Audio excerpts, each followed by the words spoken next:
What a Super Bowl, and not a competitive Super Bowl, but for Bears fans who are watching prospective free agents like Trey Smith and Josh Sweat and Mekhi Becton. What a game for us. Trey Smith, buddy, you look awesome, and I could envision you in blue and orange. A lot of people are coming out and saying, no, he's already said he's going to take a hometown discount. The Kansas City Chiefs are going to keep him. We can't lose him. He's the best offensive lineman. Here's the way I look at it. You were drafted in the 6th round because of a medical concern, right? Your talent was there, but because of medical concerns and blood clots, you were drafted in the 6th round. And for the last few years, you've made $900,000 a year, significantly underpaid. You're a starting guard for the Kansas City Chiefs, and you've won 2 Super Bowls. You're going into an offseason where now you have the ability to cash in.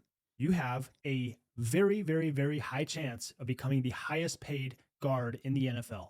Your window in the NFL as a player, collect the money that you need to set you up forever, is small. A lot of people saying you're going to take a hometown discount. You've already won 2 Super Bowls, brother. Won 200% more than anyone in the NFL will ever sniff. You've won at the highest level. Played on $900K for a few years and won 2 Super Bowls. They got a discount. Go hit the market and become the highest paid guard in the NFL, because there are a lot of teams out there that will give it to you. Putting him in right guard in Chicago would solve a lot of problems for us immediately. He, without a doubt, is the #1 priority for Mr. Ryan Poles.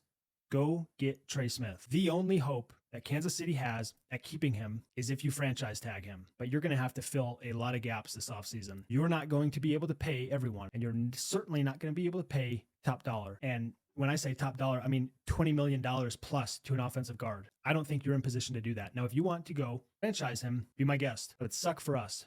We'll see. From what's been reported, he has every intention of testing the market. The other guy we had eyes on, Josh Sweat. This guy's played 7 years in Philly. He's going to hit the open market. Season to season, he's around 7 sacks a year. 2 years ago, he had 11. A year ago, 6.5. This year, 8. Seen a lot of discussion around Josh Sweat, Khalil Mack, Chase Young. Chase Young could be a good call. Dennis Allen would know best. After all, Dennis Allen was the head coach in New Orleans with Chase Young. But Josh Sweat, you may have made yourself quite a bit of money tonight because of that performance that you put on. If you're telling me I'm going to get 6 to 12 sacks out of you, that's good production. It's production that we need, especially putting you opposite of Montez Sweat. We'd have Sweat 2X, Sweat 1A, and Sweat 1B, the Sweat brothers. Can't you see it now? I'd love you in Chicago. You look to be somebody that can generate some level of athleticism and pressure, because Montez Sweat had essentially no help. So if we've got Billings and Dexter, then we've got the Sweat brothers on both edges, defense starts to look a lot different. That's what I was looking at in the Super Bowl. I would love to prioritize Trey Smith and Josh Sweat. We're not able to get Trey Smith.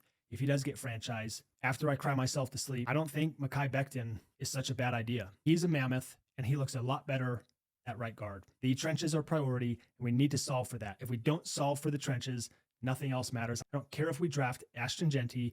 It does not matter if we don't have a line. Build the trenches, Poles. Get it done.